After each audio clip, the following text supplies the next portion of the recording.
In the Michael Jackson wrongful death trial, a key witness for the defense found his research and his credibility severely tested. Eyewitness News reporter Miriam Hernandez has today's testimony. When the LA County coroner reported that Michael Jackson died from an overdose of the anesthetic propofol, the news struck Dr. Paul Early.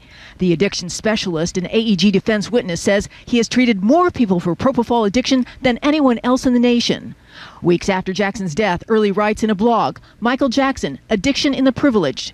Later, Murray convicted, addiction wins. That term addict drew fire from the Jackson attorneys, who pointed out Early never examined Jackson. They played a previous statement from Early. If one dies of a propofol problem, it's not a far stretch to assume that addiction is the causation there.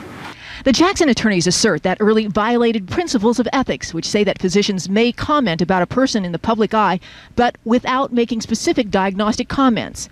Another ethics breach alleged by the Jackson attorneys, that Early's study of propofol addiction among healthcare providers was funded with $53,000 provided by AEG. Furthermore, that the funding was noted on the last page of Early's report instead of the title page. Early testified that was the decision of the editor and that the study was needed because so little research had been done on propofol abuse.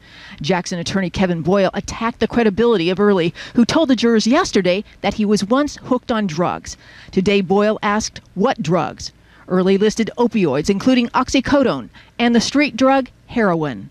Early testified that he speaks publicly about his addiction because, quote, "I think it is important that people understand that people can get better," unquote. Another dispute, Early's opinion that Michael Jackson's life expectancy was grave because of his addiction to the painkiller Demerol. It is a point that could minimize what jurors might award Katherine Jackson if they find AEG liable for hiring Dr. Conrad Murray.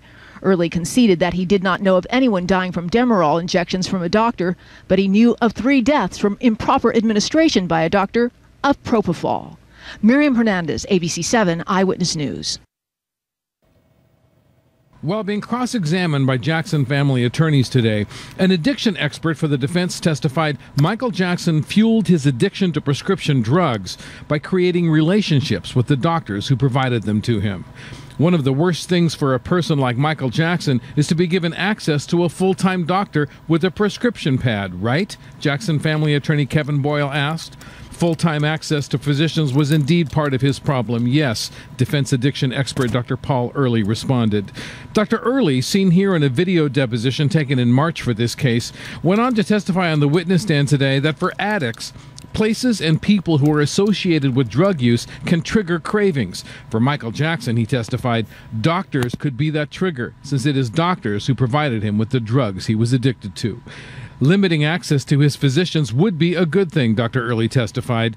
Then Boyle asked, and certainly being around doctors who may have a motive to violate their Hippocratic oath, it would be a good thing for Michael Jackson not to be around doctors like that? Dr. Early responded, correct.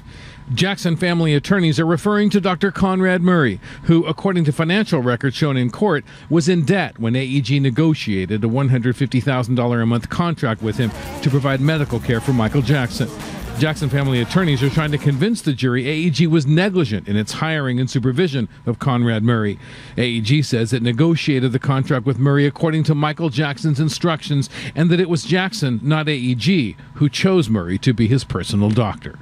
Dr. Paul Early is among the final few witnesses to be called for the defense. Attorneys for AEG tell us they intend to call 2 or 3 more people next week. Then it will be Jackson family attorneys' chance to present their rebuttal in this case.